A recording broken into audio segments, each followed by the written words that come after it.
الله من الشيطان الرجيم. بسم الله الرحمن الرحيم. إن الحمد لله نحمده ونستعينه ونستغفره ونعوذ بالله من شرور أنفسنا وسيئات أعمالنا. من يهده الله فلا مضل له ومن يضلل فلا هادي له، وأشهد أن لا إله إلا الله وحده لا شريك له، وأشهد أن محمدا عبده ورسوله صلى الله عليه وآله وأصحابه وسلم تسليما كثيرا. أما بعد، د سرور کائنات ژوند پنځمه پته. السلام علیکم ورحمة الله وبرکاته. محترم ورونو، په تیره څلرمه پته کې موږ هغه بیان کاوه چې تر رسول الله صلی الله علیه و آله وسلم د مخه او یا د رسول الله صلی الله علیه و آله وسلم تر بعثت د مخه په جزیرة العرب کې نور خلق هم موجود و چې د الله جل جلاله پر وحدانیت او یووالي عقیده درلوده، مګر د دې خلقو شمیر او عدد ډیر لږ و چې الله جل جلاله هدایت ورته کړی و. د دغه لږ خلقو څخه یو زید ابن عمرو ابن نفیل و، بل عثمان ابن حارث او بل ورقه ابن نوفل و. دغه درې نفره د بوتانو د عبادت څخه بیزاره او بد یې ځینې راتله. د مشرکانو د کارو څخه په تنګ وه چې دا هم تر بعثت د مخه وه. نو دغه درې نفره سره کښېنستل او مشوره یې وکړه، ویل دغه د بوتانو عبادت خو عبث او بیهوده غلط او باطل کار دی. موږ باید د صحیح او حق دین پوښتنه او معلومات وکړو او په اتفاق سره دې خوا او ها خوا ته ګرځي. د لوی عالم پوښتنه کوي چې هغه و دوی ته حق دین او سمه لار وروښيي. چې د دغه حق په تلاش کې عثمان او ورقه ابن نوفل نصارا سوه، مګر زید ابن عمر بیا هم ګرځي، غواړي چې پوره اطمینان حاصل کړي. خلقو یو نفر وروښاوه چې دغه نفر لوی عالم دی او هغه عالم یهودي و. زید ابن عمر و هغه ته ورغلی او ویل ستا د دین بیان راته وکړه چې څنګه دین دې دی. هغه هم د خپل دین یهودیت په باره کې معلومات ورکړه، د یهودیت عقاید او احکام یې ورته بیان کړه. زید ورته ویل دغه دین حق او الهي دین دی؟ هغه ویل هو، دا هغه حق دین دی. نو زید ابن عمر ورته وویل زه څنګه یهودي کېدلی سم؟ عالم ویل تر څو چې د الله جل جلاله یو څه غضب در باندې ونسي ته نسې یهودي کېدلی، ځکه الله عز وجل پر یهودو په غضب سوی دی. نو که ته غواړې چې یهودي سې د الله جل جلاله غضب به قبلوې، بیا نو یهودي کېدلی سې. زید ویل زما تیښته د الله جل جلاله د قهر او غضب څخه ده، زه د هغه رضا غواړم او ته مې د الله په غضب اخته کوې؟ یا زه تر دې دین تېر یم، مګر بل څوک یا بله لار راوښیه. عالم ویل بل شی نه دی را معلوم مګر دا چې حنیف سې. زید ویل حنیف څه شي دی؟ عالم ویل هغه دا چې موحد اوسې. زید ویل موحد څه شي دی؟ عالم ویل د ابراهیم علیه السلام دین حنیف او د توحید دین دی. زید ویل د ابراهیم علیه السلام دین څنګه دین دی؟ یهودي ویل هغه دین نه دی را معلوم، خو یو پخوانی آسماني دین دی چې اوس بالکل د بینه تللی دی. عالمان یې ټول مړه سوي دي، اوس د هغه دین احکام چاته نه دي معلوم. فقط دونه خبر یم چې الهي او د توحید دین دی، خو احکام او تفصیل یې نه دي را معلوم. زید ویل چې دا هم نه دي در معلوم، نو یو بل دین راوښیه. عالم ویل زه تر دغه زیات نه پوهېږم، ته و فلاني نفر ته ورسه، هغه هم لوی عالم دی. زید رهیسو و هغه نفر ته ورغلی او ویل ما ته حق دین راوښیه. هغه ویل دغه د مسیح علیه السلام دین حق دین دی او د دین عقاید او احکام یې ورته بیان کړه. څرنګه چې دا عالم نصراني و د نصرانیت دین یې ور وښوی. زید ویل زه څنګه نصراني کېدلی سم؟ عالم ورته ویل ته بې له ضلالته نسې نصراني کېدلی، ځکه نصارا ګمراه سوي دي. که ته غواړې چې نصراني سې یو څه ضلالت به قبلوې او بیا حساب پر الله دی. زید ویل زه د ګمراهۍ او ضلالته تښتم او ته مې ګمراهۍ ته ورکشوې، زه مستقیمه او ثابته لار غواړم. عالم ویل زموږ دین دغه دی، نور ته اختیار لرې. ورونو په سورة الفاتحه کې الله جل جلاله فرمایي غیر المغضوب علیهم ولا الضالین، یعنی الهی ما ته د هغو کسانو لار مه راښیې چې پر دوی غضب سوی دی چې یهود دي، او د ګمراهانو لار مه راښیې چې نصارا دي. بیرته به خپلې قصې ته راسو. نو زید ویل ښه یوه بله لار او حق دین راوښیه. راهب ویل بله لار او حق دین نه دی را معلوم مګر حنیف سه. زید ویل حنیف څه شي دی؟ راهب ویل هغه د ابراهیم علیه السلام دین دی، آسمانی او د توحید دین دی، مګر څرنګه چې د هغه دین عالمان مړه سوي دي چاته یې د احکامو صحیح معلومات نسته. زید ویل بې له دغه څخه بل دین راوښیه. عالم ویل نور نو د صحیح دین معلومات راته نسته، نور ټول ادیان منحرف او خطا دي. زید ابن عمرو حریان پاته سو چې څه وکړي او بیرته مکې مکرمې ته رهي سو او پر لارې د ځان سره وایي الهي ته شاهد یې چې زه د ابراهیم علیه السلام پر دین یم، زه حنیف یم، ټول راته وایي چې دا دین حق دی. څرنګه چې زه یې نور په تفاصیلو او احکامو نه یم خبر، نو دونه وایم چې زه موحد او د ابراهیم علیه السلام پر دین یم، بې له یوه الله بل د هیڅ شي عبادت نه کوم، مګر په دې هم نه پوهیږم چې څنګه لمونځ او عبادت وکم، خو د ابراهیم علیه السلام پر دین یم. کم وخت چې به زید ابن عمر غوښته چې لمونځ او عبادت وکړي نو بې له حسابه رکوع او سجدې کولې، ځکه د عبادت هیڅ طریقه نه ور معلومه، د خپله ځانه څخه اجتهاد او عبادت کاوه. کم وخت چې مکې مکرمې ته راغلی نور مشرکان و توحید ته رابولي او د بوتانو د عبادت څخه منع کوي او وایي یوازې د الله جل جلاله عبادت کوي. د مکې مکرمې نورو خلقو پر ده بد ویل، ناپوه او بېعقل یې بلی، خدای پر دا خپل توحید ټینګ و. رسول الله صلی الله علیه و وسلم فرمایي زید ابن عمرو ابن نفیل مې ولیدی چې و کعبې شریفې ته یې تکیه کړې وه، خلقو چې به طواف کاوه او د شرک تلبیه به ویل، هغو به ویل لبیک اللهم لبیک لا شریک لک لبیک ان الحمد والنعمة لك والملک لا شریک لک.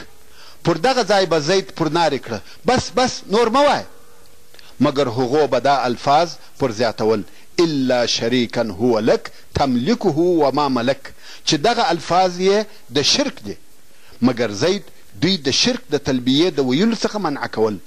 او بل دا چې زید نور مشرکان د مړه سوي حیوان د غوښو د خوړلو څخه منع کول، ویل هغه حیوان چې په خپله مړ سوی وي غوښه یې مه خوري، او مشرکان یې د بوتانو د تقرب یا نږدېوالي دپاره د حیواناتو د حلالولو څخه منع کول. یعنی کفارو چې به کم حیوانات د بوتانو پر نامه حلالول او دا یې عقیده وه چې دغه قرباني موږ و دغه بوتانو ته ورنږدې کوي، زید ابن عمر د دغه کاره څخه منع کول او ویل به چې حیوانات د بوتانو پر نامه مه حلالوي. خلقو چې به پوښتنه ځینې وکړه چې د تقرب دپاره د حیواناتو حلالول ولې منع کوې، ده به ویل حیوانات الله پیدا کړي دي او تاسې بل چاته یا د بل چا پر نامه حلالوي، عقل دا نه قبلوي. ورونو د دغسې کارو غلطیا په عقل سره هم ثابتیږي. حیوانات الله جل جلاله خلق کړي دي، خالق او رازق یې الله دی، او مشرکانو به د بت پر نامه یا و هغو ته د نزدېکت دپاره حلالول. مقصد دا چې زید ابن عمر د شرک د بدو او ناوړو کارو څخه منع کول. او دغه زید ابن عمر تر بعثت 5 کاله د مخه وفات سو رحمت الله تعالی علیه. د رسول الله صلی الله علیه و آله وسلم سره یې لیدلی دي، صحبت یې ورسره کړی دی، مګر د رسول الله صلی الله علیه و آله وسلم د بعثت او رسالت وخت یې نه دی نیولی. رسول الله صلی الله علیه و آله وسلم د دغه زید ابن عمر په باره کې فرمایي یبعث یوم القیامة امة وحده، یعنی دغه زید به د قیامت په ورځ یوازې د یو امت را پاڅول کیږي. نور خلق په مجموعي شکل سره امتونه وي، دا د ابراهیم علیه السلام امت دی، دا د موسی علیه السلام امت دی، دا د عیسی علیه السلام امت دی، دغه رنګه ټول خلق امت دی، مګر زید ابن عمر به یوازې د خپل ځان دپاره امت وي. او رسول الله صلی الله علیه و آله وسلم فرمایي رأیته یجر اثوابه فی الجنة، یعنی زید می ولیدی چې په جنت کې خپل کالی کشوي، یعنی په جنت کې اوسیږي. دغه زید بیل نبی بیل رسوله په خپل عقل او کوشش و هدایت او سمیلارې ته ورسېدی. دا د ورقه ابن نوفل د نصرانیت قصه وه او د زید ابن عمر د توحید قصه وه. او په جزیرة العرب کې د موحدینو څخه یو بل نفر و چې قس ابن ساعده نومېدی. دغه قس د ډېر عمر سړی و. ځینې مورخین د ده په عمر کې مبالغه کوي، وایي عمر یې 600 کلو ته ورسېدی. خو زموږ مقصد یې عمر نه دی، بلکې دا مو مقصد دی چې قس د هغو خلقو څخه و چې دی په خپله پر توحید و او هم یې نور خلق و توحید ته رابلل، او پس له مرګه یې پر راژوندي کېدو ایمان درلودی، پر بوتانو یې بد ویل او خلق یې دغه خپلې د توحید عقیدې ته رابلل.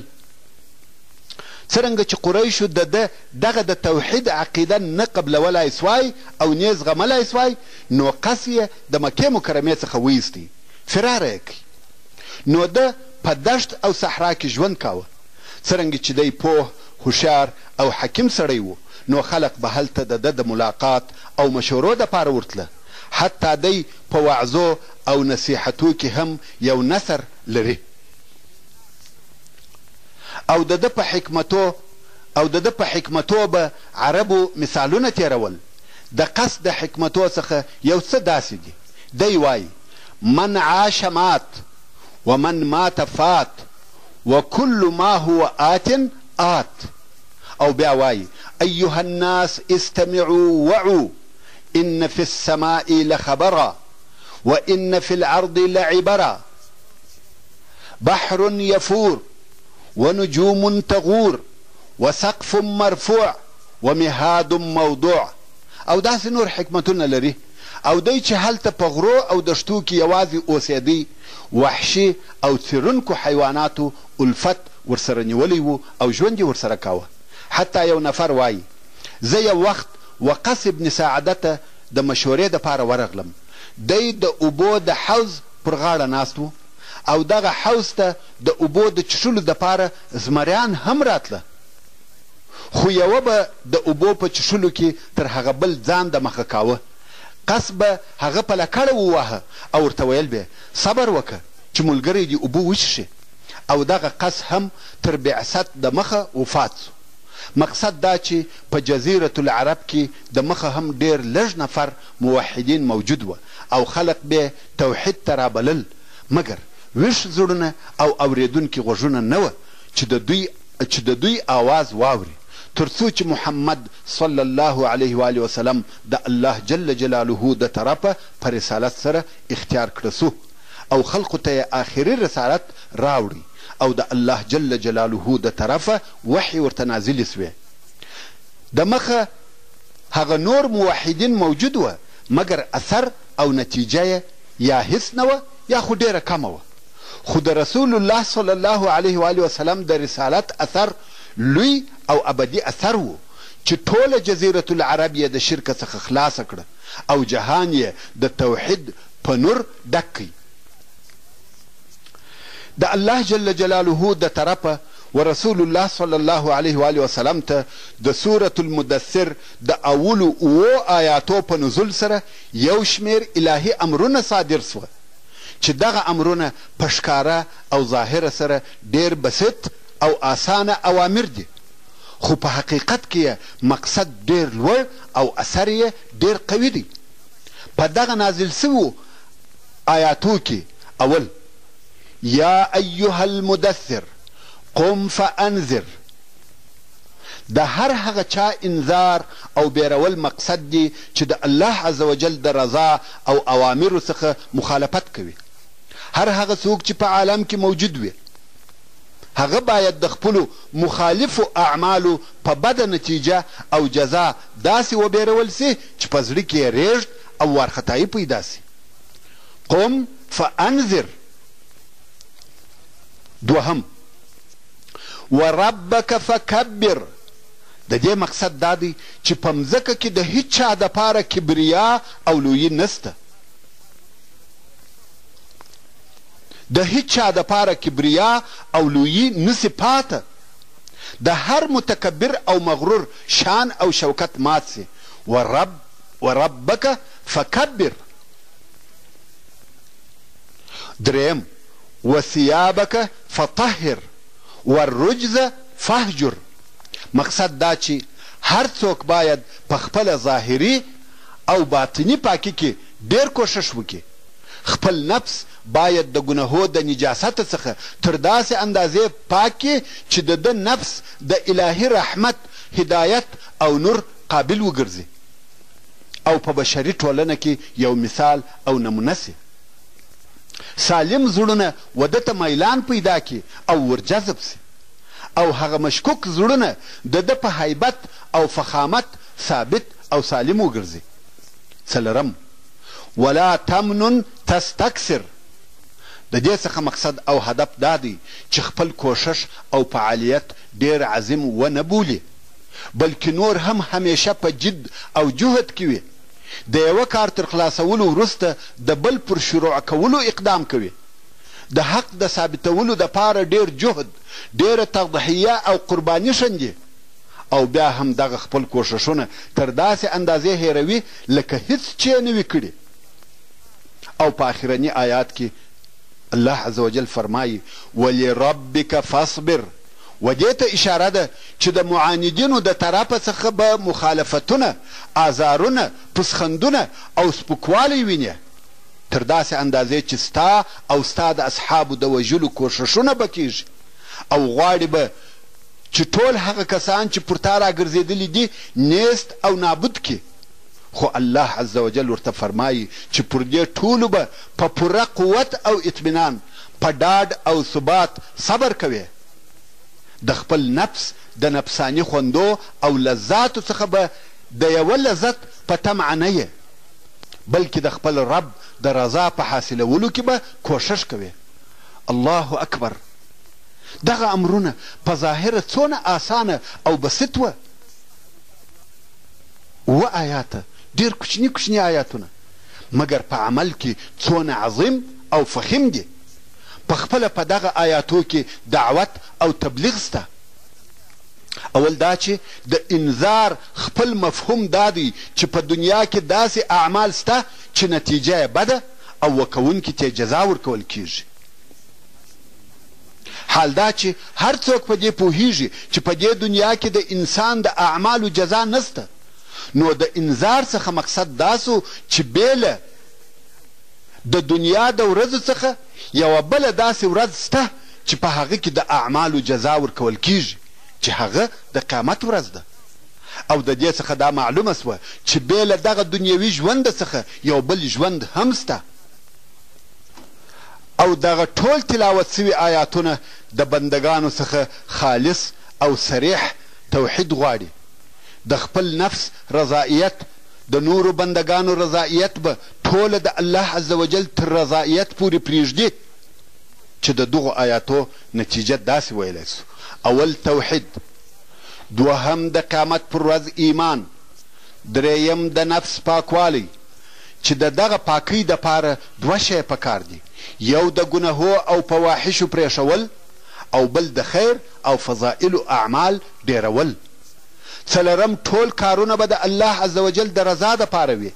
پنځم دغه ذکر سوي شیان به ټوله پس له ایمانه څخه پر رسالت د محمد صلی الله علیه و وسلم وي، د هغه علیه الصلاة وسلام تر قیادت او لارښوونو به لاندې وي. او بیا نو رسول الله صلی الله علیه و وسلم د دغه اوامرو د پوره کولو دپاره تر 20 کاله زیات جد او جهد وکړي. نه بیا استراحت کړی دی نه آرام، نه بیا د خپل ځان دپاره ژوند کړی دی نه د خپلې کورنۍ دپاره. پاته ټول عمر یې په دعوت الی الله تېر کړی دی.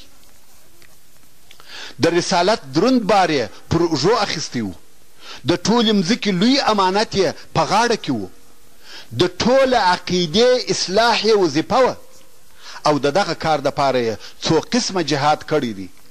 تر 20 کاله زیات همیشه په معرکه کې ولاړ و. د کومه وخته څخه چې یې دغه الهي اوامر واورېدل د دغه وظیفې څخه هیڅ شي مشغوله نه کوي. الله دې زموږ او د ټوله بشریت د طرفه د خیر بدله ورکړي، او دغه راتلونکی ټول بحث د رسول الله صلی الله علیه و وسلم د اوږده او د مشکلاتو څخه ډک جهاد نمونه ده، چې په دغه ټوله موده کې بیا رسول الله صلی الله علیه و وسلم نه آرام کړی دی نه استراحت. او خدیجه رضی الله تعالی عنها ته به ویل یا خدیجه د خوب او آرام، راحت او استراحت وخت تیر سو، د دعوت او جهاد وخت شروع سو. اوس نو موږ کولی سو چې د رسول الله صلی الله علیه و وسلم د دعوت موده و 2 زمانو ته وویشو، چې یوه یې د مکې مکرمې زمانه ده چې تقریبا 14 کاله یې په بر کې ونیول، او بله یې د مدینې منورې زمانه ده چې پوره 10 کاله یې دوام وکړي. او بیا دغه هره زمانه ځان ته مرحلې لري چې هره مرحله یې د هغه بلې څخه په خاصو خصوصیاتو فرق او امتیاز لري. نو په دغه اساس موږ کولی سو چې د مکې مکرمې زمانه و 3 مرحلو ته وویشو. اوله مرحله یې پټ دعوت و چې 3 کاله یې دوام وکړي، او دوهمه مرحله یې په اهل مکه کې ښکاره دعوت و چې د بعثت د 4 کال څخه شروع سو، او د بعثت د 10 کال تر آخره یې دوام وکړي. او 3مه مرحله تر مکې مکرمې د باندې دعوت دی چې د بعثت د 10 کال د آخره څخه شروع سو، او بیا تر هجرته پورې دوام درلودی. خو د مدني دور مرحلې به بیا پر هغه خپل ځای د تفصیله سره درته بیان سي انشاء الله تعالی. اوس به د مکې مکرمې دورې درته بیان کم. د مکې مکرمې اوله مرحله یا د سري دعوت 3 کلونه. ورونو دا معلومه خبره ده چې مکه مکرمه د عربو دینی مرکز و، او کعبه شریفه د ټولو عربو دپاره د دوی په باطل دین، په مقدسه بوتانو یا خدایانو ډکه وه. په دغه ځای کې د اصلاح و مقصد ته رسېدل نسبت و هغه لیرو ځایو ته مشکل او سخت کار و. دلته او په دغسې ځای کې و داسې فولادي عزم ته احتیاج او ضرورت و چې مشکلات او تکالیف تاثیر نسی پر کولی. او په داسې ځای کې هنر او حکمت دا دی چې په ابتدایي مرحله کې دعوت پټ او سري وي. دا د دې دپاره چې و ټوله اهل مکې ته ناببره د یوه داسې کار ونه ویل سي چې د دوی هیجان او احساسات راوپاروي. نو د عقل تقاضا دا وه چې رسول الله صلی الله علیه و وسلم په شروع کې اسلام پر داسې چا عرض کې چې هغه د ده کورنۍ یا په ده پورې مشتي خلق وي، یا د ده علیه الصلاة وسلام اشنایان وي، او هر هغه څوک و اسلام ته راوبولي چې په هغو کې د خیر علامې موجودې وي، او داسې څوک دعوت کې چې دی صلی الله علیه و وسلم دوی پیژني او دوی صلی الله علیه و وسلم پیژني. یعنی ده ته دا ور معلومه وي چې دغه خلق حق او خیر خوښوي، او هغو ته بیا دی صلی الله علیه و وسلم د صدق او اصلاح په صفت ور معلوم وي، او د هغو څخه بیا هغو کسانو د رسول الله صلی الله علیه و وسلم دعوت قبول کړي چې و هغو ته د رسول الله صلی الله علیه و وسلم په عظمت د نفس په پاکي او د خبرو په صداقت کې هیڅ شک نه و چې هغه کسانو ته په اسلامي تاریخ کې د سابقین الاولین په نامه سره ویل کیږي چې د هغو ټولو په مقدمه کې 4 نفره دي. اول ام المؤمنین حضرت خدیجه بنت خویلد رضی الله تعالی عنها د رسول الله صلی الله علیه و آله وسلم وفادار زوجه. دوهم د رسول الله صلی الله علیه و آله وسلم آزاد کړه سوی مریی زید ابن ثابت ابن شرحبیل رضی الله تعالی عنه چې زید ابن محمد ورته ویل کېده. دریم د رسول الله صلی الله علیه و آله وسلم د اکا زوی حضرت علی ابن ابي طالب رضی الله تعالی عنه چې کوچنی او هلک و. څلورم د رسول الله صلی الله علیه و آله وسلم خوږ صادقه او وفادار ملګری حضرت ابوبکر صدیق رضی الله تعالی عنه. دغه 4 نفرو د دعوت په اولو ورځو کې ایمان راوړي. اوس به دغه 4 نفره په تفصیل سره درته معرفي سي. اول خدیجه بنت خویلد رضی الله تعالی عنها چې د مخه معرفي سوې ده و تکرار ته حاجت نسته. دوهم زید ابن حارث چې زید ابن محمد ورته ویل کېده او دا چې رسول الله صلی الله علیه و آله وسلم زید په زویواله نیولی و هغه لره یوه قصه ده. هغه دا چې دغه زید کوچنی و او په خپله کورنۍ کې د خپل مور او پلار سره اوسېدی او د عربو د قبیلو خو دا عادت او تجارت و چې همیشه به یوې قبیلې پر بلې قبیلې تیری او تجاوز کاوه. مالونه او انسانان به ځینې بیول. نو یو وخت د دغه زید پر قبیلې بلې قبیلې حمله وکړه چې په دغه وخت کې د زید عمر 8 کاله و او زید یې هم د بندیانو په جمله کې بوتی او بیا یې د مرئي په شکل خرڅ کړي. خو په بل روایت کې وایي زید د 8 کالو و چې مور یې د خپلو دوستانو د لیدلو دپاره د یوې قبیلې څخه بلې قبیلې ته تله او زید یې هم د ځان سره ملګري کړی و. په لار کې د بني القین قبیله پر پیښه سوه او زید یې ځینې بوتی.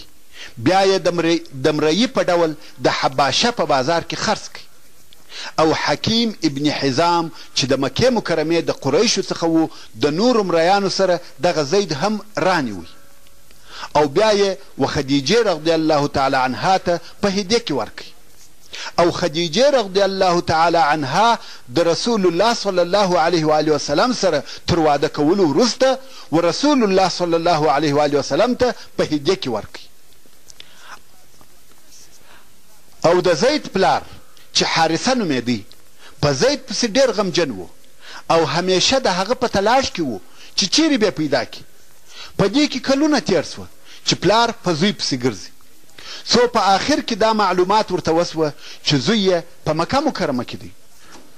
نو پسې رارهي سو او مکې مکرمې ته راغلی.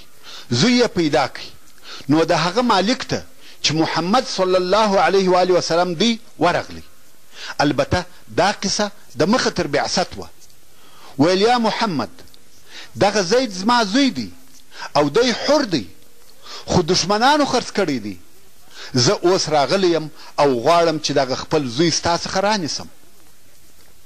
رسول الله صلی الله علیه و آله وسلم ورته وویل یا خرڅوم یا نه مګر یو کار به وکم هغه دا چې په خپله زید ته به اختیار ورکم که ستا سره ځي در سره ولاړ دي سي او زما د طرفه بې له قیمته آزاد دی او که زما سره پاتېږي پاته دي سي.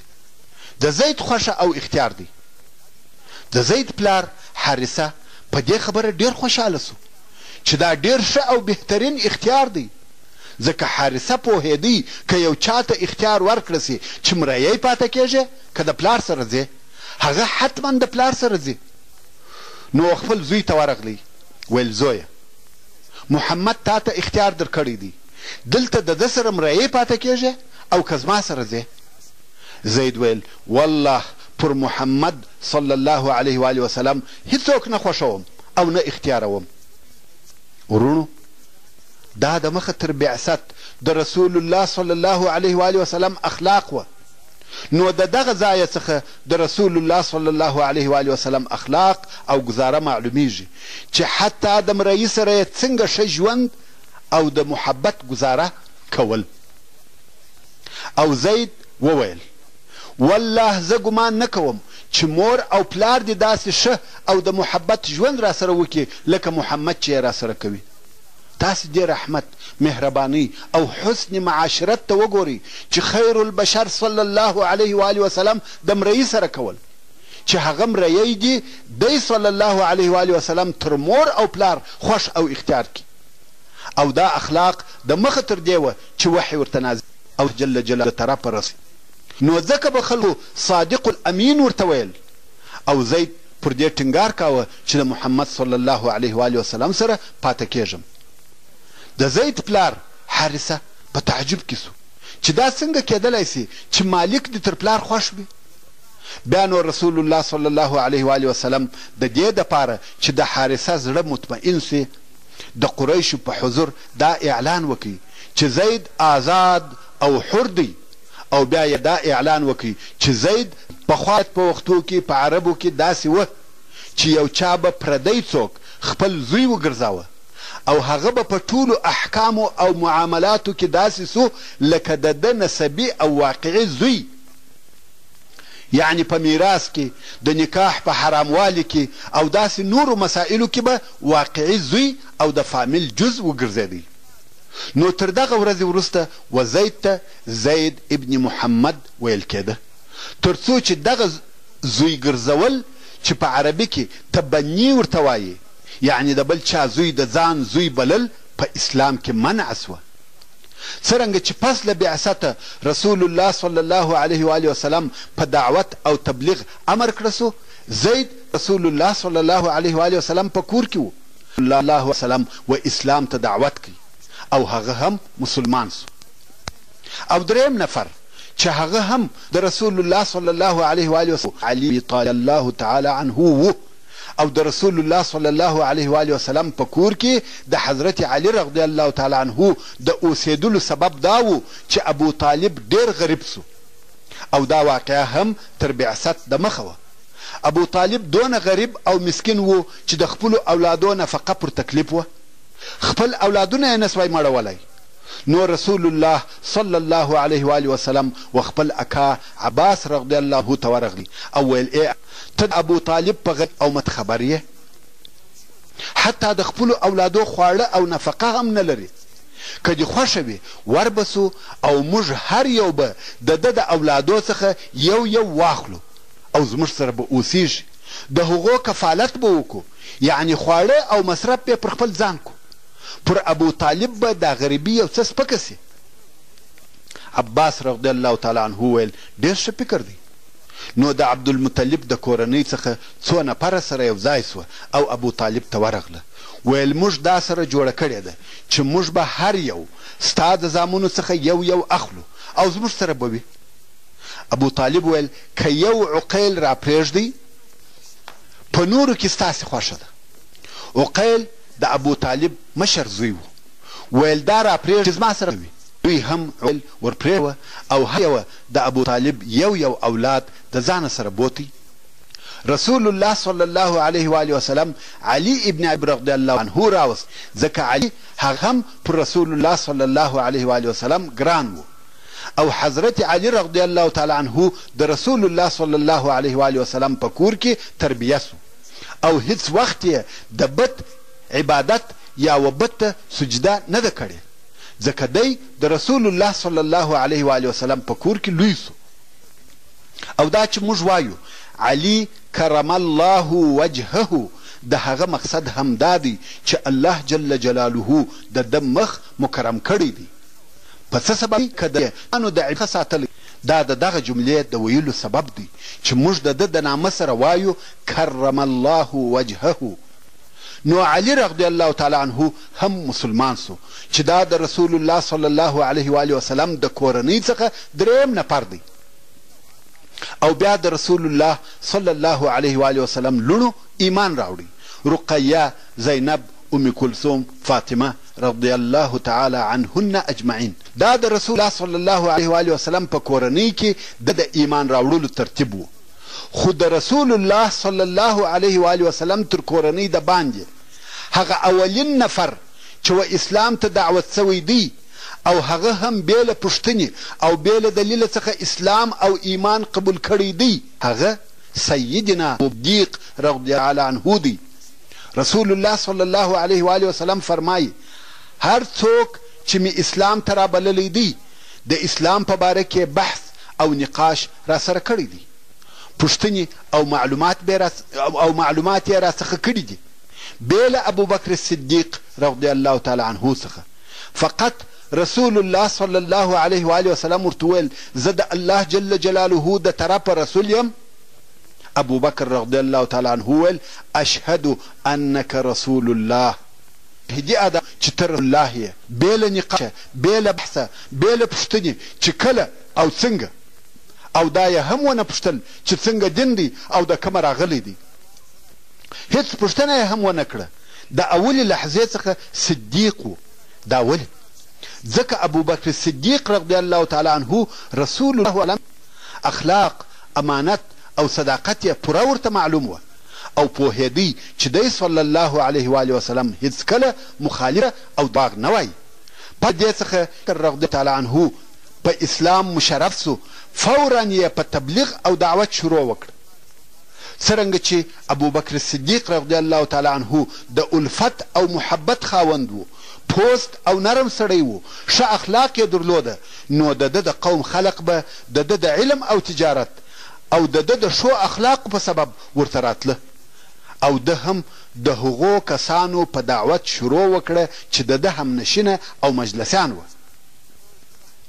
د ده رضی الله تعالی عنه په دعوت سره په اولو ورځو کې دغه کسان مسلمانان سوه: عثمان ابن عفان الاموي، زبیر ابن العوام الاسدي چې ځوان او د 14 کلو و، عبدالرحمن ابن عوف، سعد ابن ابي وقاص چې د رسول الله صلی الله علیه و آله وسلم د ماما زوی دی، طلحه ابن عبید الله. دا ټوله د حضرت ابوبکر صدیق رضی الله تعالی عنه د دعوت په واسطه مسلمانان سوي دي. دغه اته نفره د اسلام اوله ډله او د محمدي دعوت اول ګلان دي. دا کار د واقعي او صادقه مسلمان دی. کم وخت چې ایمان راوړي په هغه لحظه یې په دعوت شروع وکړه چې دا د ابوبکر صدیق رضی الله تعالی عنه صدق او تصدیق دی، او دی رضی الله تعالی عنه تر ټول امت غوره او بهتر دی.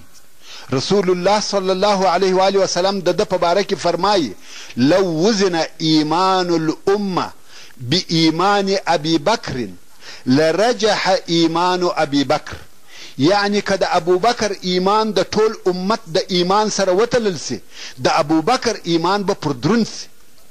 او رسول الله صلی الله علیه و آله وسلم فرمایي والله ما وطئ الارض بعد الانبیاء خیر من ابي بکر، یعنی والله پس له انبیاو څخه تر ابوبکر ښه او بهتر پر مځکه نه دی ګرځېدلی. پس له انبیاو څخه ښه او بهترین د خلقو ابوبکر صدیق رضی الله تعالی عنه دی.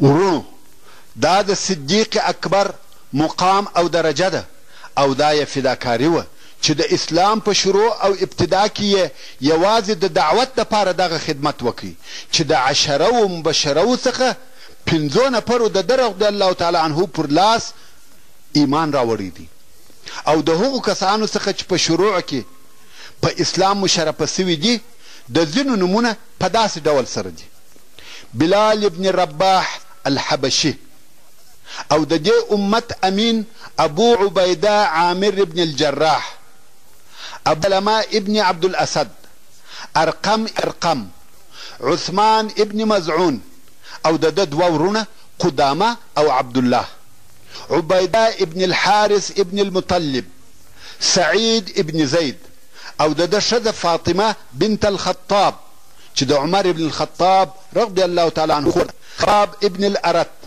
عبدالله ابن مسعود، او ځینې نور خلق رضی الله تعالی عنهم اجمعین چې و دغو نفرو ته سابقون اولون ویل کیږي.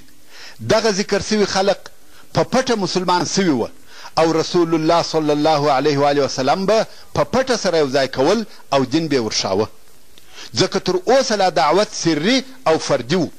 او کم وخت چې به یوه د دغه مسلمانانو د عبادت کولو اراده وکړه، نو به د مکې مکرمې په شیلو کې د قریشو د نظره او لیدلو څخه ځان پټ او غائب کړي. هلته به په پټه سره د خپل رب عبادت کاوه.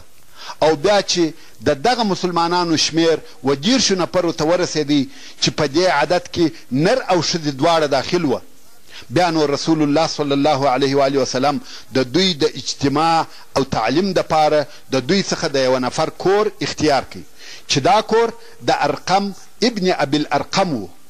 ویل دلته به د تعلیم او ارشاد دپاره سره یو ځای کیږو او د سورة المدثر تر نزول وروسته پرلپسې وحی نازلېدې چې د دغه وخت نازل سوي آیاتونه د نفس پر پاکی او د ګناهو پر پرېښولو مشتمل وه. د اور او جنت بیان به پکښې موجود و. مؤمنان یې په داسې فضا کې تربیه کول چې د دغه موجوده ټولنې سره یې ډېر فرق درلودی. د دغه مرحلې دعوت که څه هم سري او فردي و، خو بیا هم و قریشو ته ځینې اخبار رسېدل، خو د قریشو کمه پروا نه پکېده. امام غزالی رحمه الله وایي د اسلام او اسلامي دعوت ځینې معلومات و قریشو ته ورسېده، خو سر یې نه په ګرځاوه. شاید دوی دا فکر کاوه چې محمد صلی الله علیه و آله وسلم هم یو د هغو کسانو څخه وي چې د مخه پیدا سوي وه، چې په الوهیت او د الله جل جلاله په حقوقو کې یې خبرې کولې، لکه قس ابن ساعده او عمرو بن نفیل او داسې نور. خو بیا هم د رسول الله صلی الله علیه و آله وسلم د اخبار د نشرېدو څخه او د هغه د تاثیر څخه د قریشو په زړو کې بیره پیدا سوه او د ده صلی الله علیه و آله وسلم د دعوت مراقبت یې شروع کړي. پر دغه حال 3 کاله تیر سوه. بیا هم دعوت سري او فردي دی. په دغه موده کې د مسلمانانو یوه کوچنۍ ډله جوړه سوه چې د دوی په مابین کې مطلق د ورورګلوۍ او تعاون ژوند و.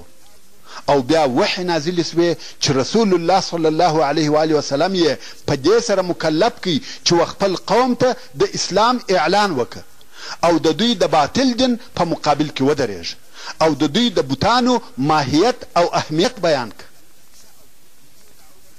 چې دا نو د مکې مکرمې 2مه دوره سوله چې په ښکاره سره دعوت کیږي. نو ورونو، کم وخت چې د الله جل جلاله د طرفه د سورة الحجر 94 نمبر آیات نازل سو، کم چې الله عز وجل فرمایي فاصدع بما تؤمر واعرض عن المشرکین، یعنی ای محمد صلی الله علیه و آله وسلم ښکاره او په جهر که هغه شی چې ته په امر سوی یې او مخ واړوه د مشرکانو څخه، یعنی د دوی د خبرو او ویلو هیڅ پروا مه کوه. په ښکاره ډول سره خپل تبلیغ کوه، دوی په تا هیڅ نسي کولی.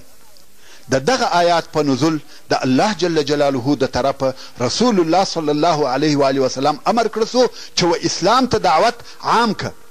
یوازې دا نه چې خپل اقارب، دوستان او هغه څوک چې ستا پر شاوخوا دي هغه و اسلام ته دعوت که، یا بلکې عام او ټول خلق و اسلام ته دعوت که. نو د دغې ورځې په سهار رسول الله صلی الله علیه و آله وسلم د ابي قبیس و غره ته وختئ. ورونو، د ابي قبیس غر هغه و کعبې شریفې ته تر ټولو نږدې غر دی، کوم چې اوس پر هغه غره قصر جوړ سوی دی او د صفا د غونډۍ سره مشتې غر دی.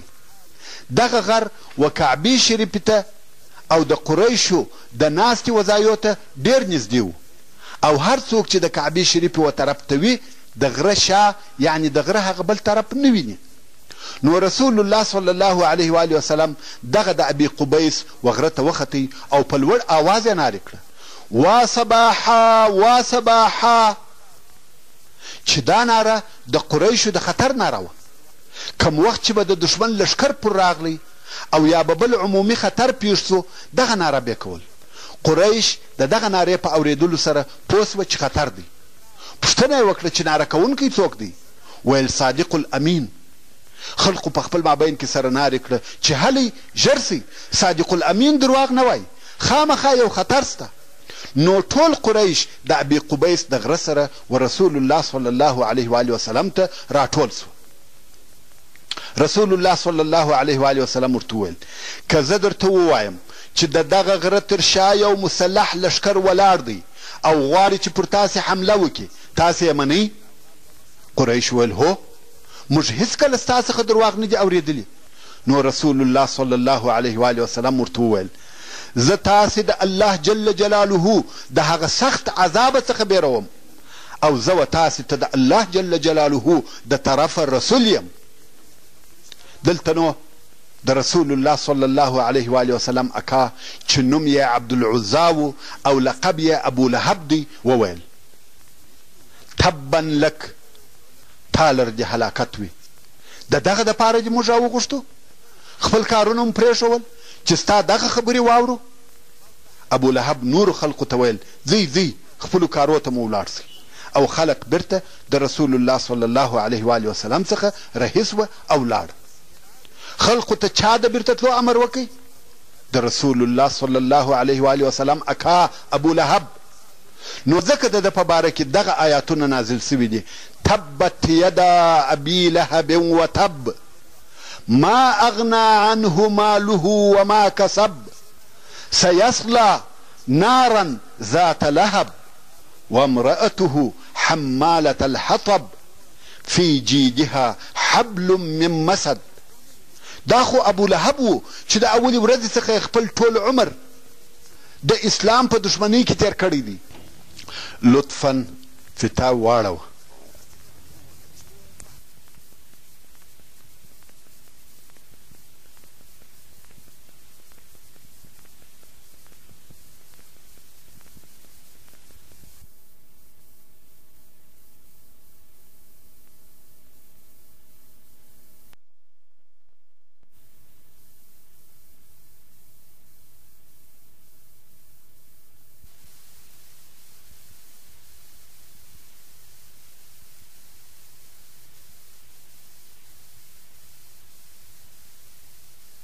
لهب و چې د اولې ورځې څخه خپل ټول عمر د اسلام په دشمنۍ کې تیر کړی دی چې قصې به په وروسته کې درته راسي.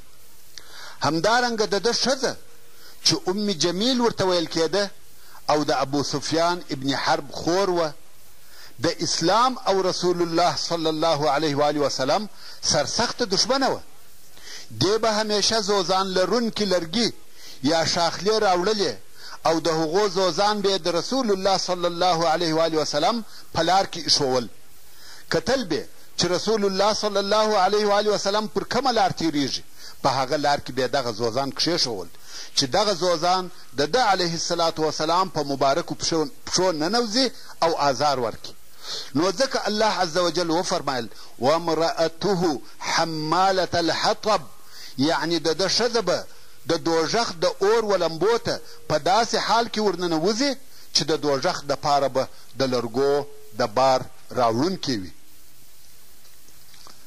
فی جیدها حبل من مسد، او د دې په غاړه کې به د اور رسۍ وي. د دغه آیات شریف په ترجمه کې ډېر مفسرین وایي چې په دوژخ کې به د دې په غاړه کې د اور امیل یا غاړګۍ وي، ځکه دې یوه ډېره قیمت بها غاړګۍ یا امیل درلودی او دې به پلات او عزا سره قسم یاداوه چې زه دغه خپل امیل د محمد صلی الله علیه و آله وسلم په دشمنۍ کې مصرفوم. نو الله جل جلاله به د دغه عمل په عوض په دوژخ کې د اور امیل یا غاړګۍ ور په غاړه کې.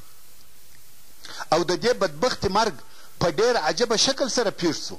هغه دا چې دې یو وخت د بوټو یا لرګیو بار را اخیستی و، پر لارې ستړې سوه، نو یې دغه بار پر یوه لو ډبره کښېښاوه چې ځان هوسا کړي.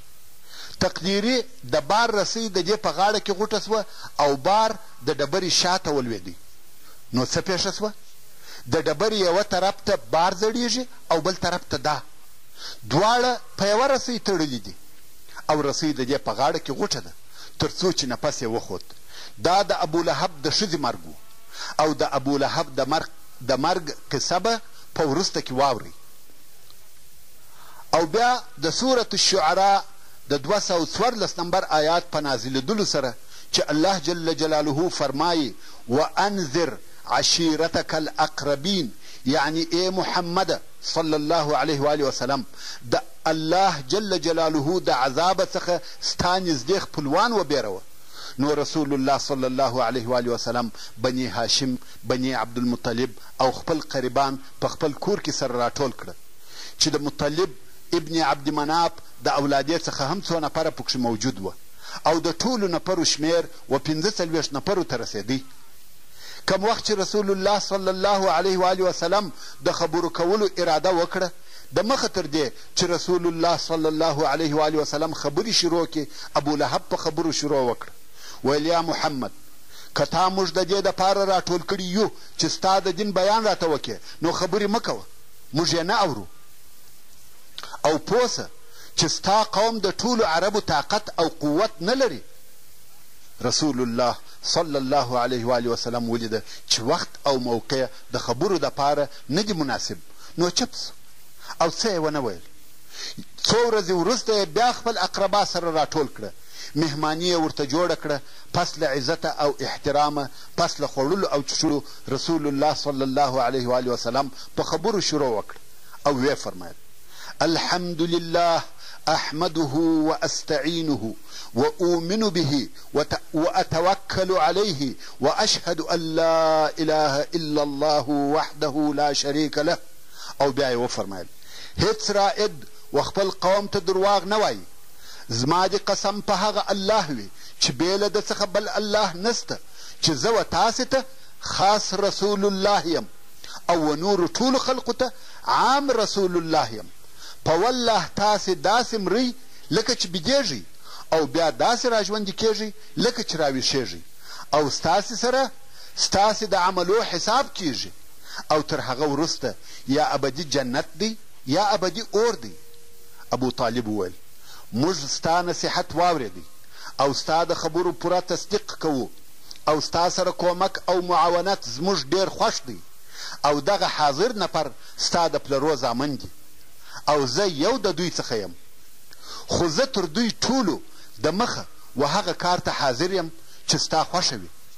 په هر څه چې امر کړه سوی یې پر هغه اقدام وکړه. په والله زه به همیشه ستا څخه دفاع کوم. خدا بیا بله خبره ده چې زما زړه دا نه خوښوي چې د عبدالمطلب دین پرېږدم. ابولهب وویل والله دا بد کار دی، د مخه تر دې چې نور خلق یې منع کوي تاسې یې منع کوي. ابو طالب ویل یا والله تر څو چې ژوندي یو د ده دفاع به کوو. او بیا رسول الله صلی الله علیه و آله وسلم د اسلام او توحید په باره کې خبرې وکړې او هر یوه ته یې د هغه په نامه سره خطاب کاوه. ویې فرمایل یا بني کعب ابن لؤی، چې دا عامه قبیله ده د قریشو، خپل ځانونه د اوره څخه خلاص کړئ. یا بني مره ابن کعب، چې دا بیا د هغو څخه یو شاخ دی، خپل ځانونه د اوره څخه خلاص کړئ. یا بني عبد الشمس، خپل ځانونه د اوره څخه خلاص کړئ. یا بني عبد مناف، خپل ځانونه د اوره څخه خلاص کړئ. یا بني عبدالمطلب، خپل ځانونه د اوره څخه خلاص کړئ. و هر یوه ته یې د هغه په نامه سره جلا جلا خطاب کاوه، حتی و عمګانو ته یې د هغو په نامه سره خطاب کاوه. ویل یا صفیه بنت عبدالمطلب، د الله د طرفه هیڅ نسم در سره کولی، زه مو د الله د عذاب څخه نسم خلاصولی، خپل ځانونه په خپله خلاص کړئ. یا فلان یا فلان، هر یو په نامه یادوي. حتی چې و خپلې لور حضرت فاطمه رضی الله تعالی عنها ته وویل یا فاطمه د دنیا د ماله څخه چې ستا خوښ وي هغه زما څخه وغواړه، مګر د الله جل جلاله د عذاب څخه دې نسم خلاصولی. هر یو یې جلا جلا په خپل دین او اسلام خبر کړي او ټوله یې د الله جل جلاله د عذاب څخه وبېرول. اوس نو د دغه اقرباو څخه څوک و اسلام ته داخل سوه او څوک نه سوه داخل. د هغې جملې څخه چې په اسلام مشرفه سوه یوه هم صفیه بنت عبدالمطلب د رسول الله صلی الله علیه و آله وسلم عمه وه، چې د زبیر ابن العوام رضی الله تعالی عنه مور ده. او رسول الله صلی الله علیه و آله وسلم نور هم په ښکاره سره خپل دعوت او تبلیغ ته دوام ورکوي. خو د قریشو عکس العمل د دغه دعوت په مقابل کې دا و چې رسول الله صلی الله علیه و وسلم ته شا ور وګرځول او د ده علیه الصلاة وسلام دعوت نه قبلاوه او ویل یې موږ هغه دین نسو پرېښولی چې د پلرو او نیکهګانو څخه راپاته دی او اوس زموږ د ژوند عادات او تقالید ګرځېدلی دی. دلته نو رسول الله صلی الله علیه و وسلم ودې ته متوجه کړه چې تاسې باید خپل فکرونه او عقلونه د تقلید او متابعت د قید څخه آزاد کړئ، د عقل او منطق څخه کار واخلئ او ویل دغه بوتان چې تاسې د هغو عبادت کوئ نه ګټه درسولی سي نه ضرر، او دا چې ستاسې پلرو او نیکهګانو د هغو عبادت کاوه دا عذر نه دی، دا فقط ړوند تقلید دی. کم وخت چې رسول الله صلی الله علیه و وسلم د دوی پر الهو عیبونه وویل، ضعیفه او بېوسه یې وبلل او ویل دا چې ستاسې پلرو او نیکهګانو د هغو عبادت کاوه، ستاسې پلرو د عقله څخه کار نه دی اخیستی. دا خبرې پر کفارو ډېرې درنې سوې. قریش ټول په قهر او غضب سوه. اوس په لوړ آواز سره اوري چې مشرکان او د بوتانو عبادت کوونکي ګمراه دي. دا خبرې لکه یوه صاعقه یا ټکه چې پر راولوېده. د مکې مکرمې په آرامه فضا کې زلزلې شروع سوې. قریش سره یو ځای سوه چې د دغه طوفاني انقلاب مخه ونیسي. بیریږي چې زموږ تقالید او موروثات به د بینه ولاړ سي. مګر اوس د داسې چا په مقابل کې چې په صادق الامین سره مشهوره دی څه وکړي؟ هغه داسې څوک دی چې د بشریت او ښو اخلاقو یو اعلی مثال دی. د ده په مثل یې په دا ډېرو وختو کې خپل او د پلرو په عصر کې څوک نه و لیدلی. اوس حیران پاته دي چې څه وکړي. ویل دا څوک دی چې محمد صلی الله علیه و وسلم د هغه په قوت او ساتنه دونه قدرت پیدا کوي چې زموږ خدایان بې قدرته او عبث بولي. دا معلومه خبره وه هغه څوک چې د محمد صلی الله علیه و وسلم ساتنه او حفاظت کوي هغه ابو طالب دی. پس له ډیرو مشورو یې بله لار نه کړه پیدا بې له دې څخه چې د رسول الله صلی الله علیه و وسلم اکا ابو طالب ته ورسي او د هغه څخه دا غوښتنه وکړي چې خپل وراره دې د دغه دعوت د کاره څخه منع کړه او ورته ووایي چې دغه د ده علیه الصلاة وسلام دعوت چې وایي خپل الهه یا خدایان پرېږدي او هغه و تاسې ته د نفع یا ضرر رسولو قدرت نه لري، دا زموږ و خدایانو ته ښکنځل دي او په عین حال کې په دغه خبرو کې زموږ د پلرو هغه چې پر دغه دین وه ګمراهي او ناپوهي بیانیږي. د قریشو دا فکر خوښ سو او ژر یې د هغه په عملي کولو شروع وکړه. نو د قریشو د اشرافو څخه یوه ډله و ابو طالب ته ورغله او ورته ویل یا ابا طالب دغه ستا وراره زموږ و الهو ته بد وایي او زموږ دین غلط بولي، زموږ عقیده باطله بولي، زموږ پلرونه چې پر دغه دین و ګمراهان بولي او موږ پوهیږو چې هغه ستا په ساتنه کې دی.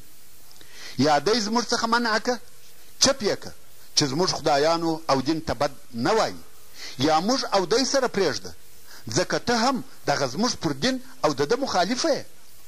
ابو طالب د دوی ښه پوست او نرم جواب وکړي او دوی هم ځینې ولاړه. خو رسول الله صلی الله علیه و وسلم پر هغه خپل حال و.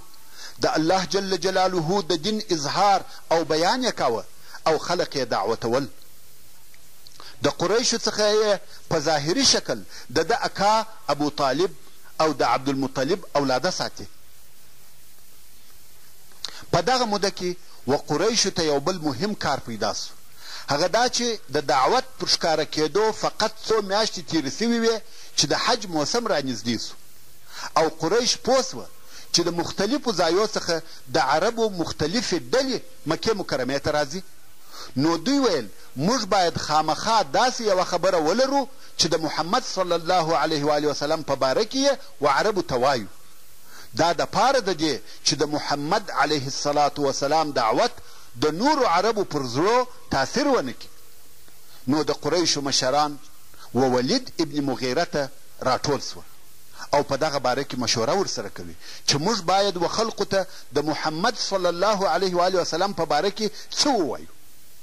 ولید ویل هو، په اتفاق سره باید یوه خبره جوړه کړو او ټوله به هغه یوه خبره کوي، مختلفې خبرې به نه کوي، ځکه په مختلفو خبرو کې یوه ډله هغه بله دروغجنه کوي او د یوې ډلې خبرې د هغه بلې ډلې په خبرو ردیږي. قریش ویل نو ته ووایه. ولید ویل یا تاسې ووایاست، زه په خوښ درته ونیسم. قریش ویل خلقو ته به وایو چې کاهن دی. ولید ویل یا والله کاهن نه دی، موږ کاهنان لیدلی دي، نه د کاهنانو سجعه پکښې کې ده نه زمزمه. قریش ویل وایو به چې لیونی دی. ولید ویل لیونی هم نه دی، موږ لیونتوب لیدلی دی او پیژنو یې، نه د لیونتوب وسوسه پکښې کې ده نه خرافات. قریش ویل وایو به چې شاعر دی. ولید ویل شاعر هم نه دی، موږ د شعر ټول اقسام پیژنو، رجز او حجز، قریز او مقبوض او مبسوط یې ټول را معلوم دي، د ده خبرې شعر نه دی. قریش ویل نو به وایو چې ساحر دی. ولید ویل ساحر هم نه دی، موږ ساحران او د هغو سحر لیدلی دی، نه د هغو پوکل پکښې کې دي او نه د هغو غوټه کول. قریش ویل نو څه ووایو؟ ولید ویل والله د ده خبرې خوږوالی لري، د خبرو ریښې یې خوشبویه دي او شاخونه یې میوهداره دي او د ده په باره کې چې تاسې دغه هر څه وویل معلومیږي چې ټوله ناحقه او باطل وایاست. قریش ویل نو هغه ستا ښه او روښانه نظر راته ووایه. ولید ویل وخت راکړئ چې فکر پکښې وکړم. ولید فکر واهه څو په آخر کې یې وویل معقوله خبره دا ده چې ووایاست ساحر دی. داسې خبرې کوي چې په هغه سره زوی او پلار جلا کوي، ورور او ورور جلا کوي، ښځه او خاوند جلا کوي، سړی او خپله قبیله جلا کوي. پس له هغه څخه چې د قریشو پر دغه خبره اتفاق او مصلحت سو، نو یې د هغه پر عملي کولو اقدام وکړي. د موسم په وخت کې قریشو د مکې مکرمې پر لارو نفر کښېنول. هر څوک چې به مکې مکرمې ته راتله هغه به یې بیرول چې پام کوئ یو ساحر پیدا سوی دی چې په خپلو خبرو پلار او زوی سره جلا کوي، ورور او ورور سره جلا کوي، ښځه او خپل خاوند سره جلا کوي، چې خبرې یې وانوري. او د دې کار مشرتوب ابولهب پر غاړه واخیستی. کم وخت چې به رسول الله صلی الله علیه و آله وسلم د موسم په وخت کې خلق ویوه الله جل جلاله ته دعوتول، ابولهب به په پسې و، دغه به یې ویل د ده خبرې مه منئ، دا د دینه اوښتی دی او کذاب دی العیاذ بالله. او د دې کار نتیجه دا سوه چې د دغه موسم راغلو عربو دا خبر د ځانه سره و خپلو وطنو ته یوړی او د رسول الله صلی الله علیه و آله وسلم د دعوت خبر د عربو په ټولو وطنو او قبیلو کې نشر سو. کم وخت چې قریشو ولیده چې محمد صلی الله علیه و آله وسلم د خپله دعوته څخه لاس نه اخلي، نو بیا سره کښېنسته او په دې باره کې فکر وکړي او د دعوت د منع کولو دپاره یې ډېرې لارې وسنجولې چې د هغو خلاصه به درته بیان سي. اول، په مسلمانانو پسخند وهل، د هغو خوار بلل، پر هغو مسخرې کول، پر هغو خندل او درواغجنان بلل چې په دې کارو سره د مسلمانانو ښویول مقصد و او د دوی معنوي قواوې یې ورضعیفه کولې. پر رسول الله صلی الله علیه و آله وسلم یې بېځایه تهمتونه ویل، سپکې او نالایق خبرې ورته کولې، د مجنون او لیوني په نامه یې نارې وروهلې. الله جل جلاله د سورة الحجر په 6 نمبر آیات کې فرمایي وقالوا یا ایها الذي نزل علیه الذکر انک لمجنون. یعنی دغو کفارو به محمد صلی الله علیه و آله وسلم ته ویل ای هغه څوکه چې پر هغه باندې قرآن نازل سوی دی، بېشکه ته خامخا لیونی یې. او ځینې وختونه به ورته ویل چې ته ساحر او کاذب یې العیاذ بالله. الله عز وجل د سورة صاد په 4 نمبر آیات کې فرمایي وعجبوا ان جاءهم منذر منهم وقال الكافرون هذا ساحر كذاب. یعنی کفار د دې څخه تعجب کوي چې د دوی د جملې څخه و دوی ته بیرونکی رسول راغلی دی او دغه کافران وایي چې دغه بیرونکی رسول ساحر، کوډګر، درواغجن دی. او کوم وخت چې به رسول الله صلی الله علیه و آله وسلم یو ځای کښېنستی او د ده پر شاوخوا به د ده صلی الله علیه و آله وسلم هغه ضعیفه اصحاب ناست وه، کفارو به پسخند په واهه او ویل به چې دا د ده مجلسیان دي. دوهم، د رسول الله صلی الله علیه و آله وسلم پر تعالیمو او لارښوونو شبهات پیدا کول او د حقیقت څخه لرې درواغ پورې تړل او پر اسلامي تعلیماتو بېځایه ایرادونه نشرول، لکه نن ورځ حتی د ده علیه الصلاة وسلام پر شخصیت د شبهاتو او ایرادو نشرول. او دا نشریات دونه ډېر وه چې عامو خلقو ته د رسول الله صلی الله علیه و آله وسلم په دعوت کې د فکر کولو وخت او مجال نه او قرآن مجید ته اساطیر الاولین پخوانۍ قصې ویل او ویل به چې دا قرآن یو انسان ورښیي او ویل به چې دا څنګه رسول دی چې خوراک کوي او په بازارو کې ګرځي. او په قرآن مجید کې د کفارو د دغه ټولو اراداتو رد موجود دی. دریم، د قرآن مجید سره په پخوانیو قصو معارضه چې خلق به د قرآن مجید د اورېدلو څخه په هغه قصو مشغوله کول او دا کار یې د نضر ابن الحارث په واسطه کاوه چې تفصیل به په وروسته کې درته راسي. څلرم، مساومات، یعنی یو څه راکه یو څه واخله. د دې څخه مقصد دا دی چې شرک او اسلام سره ګډ کړي، یعنی مشرکین د خپل شرک یو څه کارونه پرېږدي او رسول الله صلی الله علیه و آله وسلم د خپل دین او دعوت یو څه کارونه پرېږدي. کم وخت چې مشرکانو ولیده چې دعوت نور هم نشریږي او د خلقو توجه ورته زیاتیږي، قریش په بیره کې سوه چې دا کیسه نوره هم پسې اوږدیږي او دوی یې مخنیوی نسي کولی او قریبه ده چې د اسلام او مسلمانانو مسئله پر ټوله مکه غالبه سي. نو د قریشو مشرانو دا مشوره او اتفاق وکړي چې داسې یو کار ته به محمد راوبولو چې تر اوسه مو هغه پیشنهاد نه دی ورته کړی. نوې خبره ده، شاید دا راسره ومني. ټولو مشرانو دا خبره خوښه کړه او رسول الله صلی الله علیه و آله وسلم یې د قریشو د مشرانو سره د ملاقات دپاره راوغوښتی. سرور کائنات صلی الله علیه و آله وسلم هم راغلی. قریش ورته کښېنستل او ویل یا محمد، هر پیشنهاد چې مو درته وکړي تا نه کوي قبول. اوس یوه نوې طریقه درته وایو او دا دې هم تا ته معلومه وي چې دغه نوې طریقه وموږ ته ډېره سخته او مشکله ده. رسول الله صلی الله علیه و آله وسلم وفرمایل وایاست دغه نوې خبره مو څه ده؟ قریش وویل موږ وینو چې ته پر خپله خبره ټینګ یې، نو به یو بل اتفاق وکړو، هغه دا چې یوه ورځ ته زموږ د الهو عبادت کوه او یوه ورځ به موږ ستا د الله عبادت کوو، سره برابر به یو. یوه ورځ ته زموږ پر دین او یوه ورځ موږ ستا پر دین. رسول الله صلی الله علیه و آله وسلم وفرمایل دا د دین کار دی، دا اختیاري معامله نه ده، داسې نسي کېدلی. قریش ویل موږ به یوه هفته ستا د الله عبادت کوو او ته یوه ورځ زموږ د خدایانو عبادت کوه.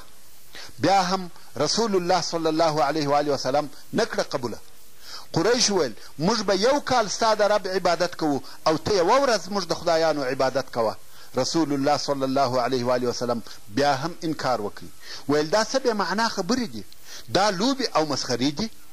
الهه یا خدایان داسې وي چې یوه ورځ یې تابع او بله ورځ یې منکره یاست. ابن اسحاق وایي رسول الله صلی الله علیه و آله وسلم پر کعبه شریفه طواف کاوه چې اسود ابن مطلب، ولید ابن مغیره، امیه ابن خلف، عاص ابن وائل چې دا ټوله د قریشو لوی مشران دي. ورسول الله صلی الله علیه و آله وسلم ته ودرېده او ویل یا محمد راسه موږ به د هغه چا عبادت کوو چې ته عبادت کوې او ته د هغه چا عبادت کوه چې موږ یې عبادت کوو.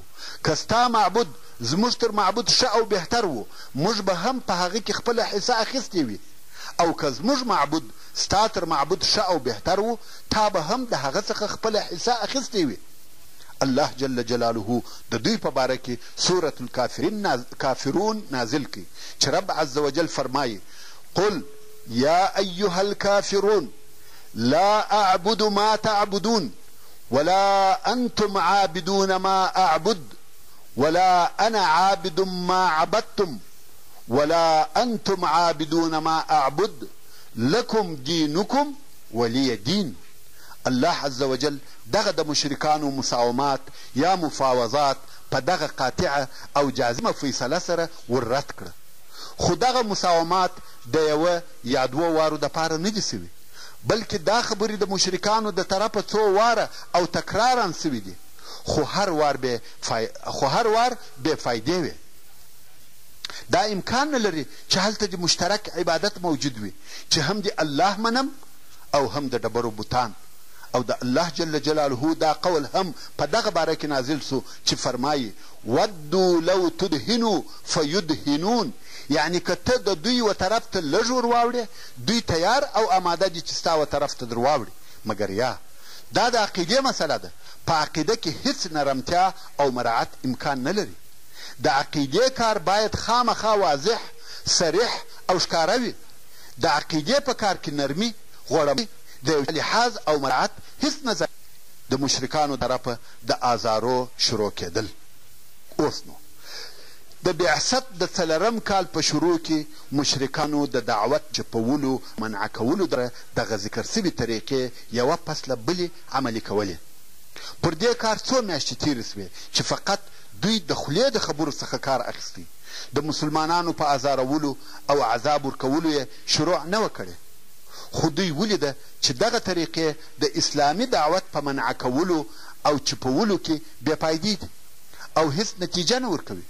نو د بل وار دپاره بیا د قریشو سرداران او مشران سره راټول سوه چې د دې مجلس او شورا د اعضاو شمیر 25 نفره و، او د دې مجلس رئیس ابولهب د رسول الله صلی الله علیه و وسلم اکاو.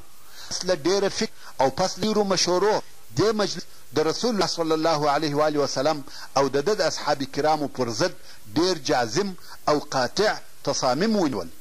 ویل هر څوک به د اسلام او مسلمانانو سره طاقت استعمالوي، د محمد صلی الله علیه و وسلم په ازارولو کې به هیڅ دریغ او کوتاهي نه کوي، او هغه کسان چې و اسلام ته داخل سوي دي یا نوي داخلیږي و هغو ته به سخت عذابونه او تکلیفونه ورکول کیږي. دا مادې تصویب سوې او د هغو د عملي کولو دپاره تصمیمونه ونیول سوه. ښه، نو د مانان لق خاصتا ضعیفې طبقې سره د مقرراتو عملي کول اسانه کار، مګر رسول الله صلی الله علیه و وسلم چې د ډېر وقار او دبدبې خاوند دی، خوږ شخصیت یې دی، د دوستانو او دشمنانو په سترګو کې لوی او محترم دی. د داسې چا سره څوک بې له عزته او احترامه نسي مخامخ کېدلی. د داسې چا په مقابل کې بې ادبي او سپکې خبرې کول بې له رذل او بې شرفه خلقو نسي کول. او پلو سربیر محمد صلی الله علیه و وسلم د ابو طالب په ساتنه کې دی، او ابو طالب د مکې مکرمې د خاصو مشرانو څخه دی. هیڅوک د هغه یوه هګۍ ځان ته حلاله نسي بللی، او محمد صلی الله علیه و وسلم د هغه وراره دی. دغه کیفیت قریش په تردد کې واچول، مګر بیا هم تر کمه وخته د دغه دعوت په مقابل کې صبر وکړي چې د دوی دیني زعامت او مشرتوب، دنیوي صدارت او امریت یې په خطر کې اچولی دی. اوس نو د مشرکانو د طرفه د رسول الله صلی الله علیه و وسلم ازارونه شروع سوه چې د دغه ازارونکو مشري د ابولهب پر غاړه وه. ابولهب خو هغه څوک دی چې د رسول الله صلی الله علیه و وسلم سره د اولې ورځې څخه د مخه تر دې چې قریش د هغه د عداوت په باره کې فکر وکړي عداوت شروع کړی و. د صفا د غونډۍ د نارې دی و چې رسول صلی الله علیه و وسلم ته ناوړه جواب ووایه او خلقو ته یې د تللو امر وکړي.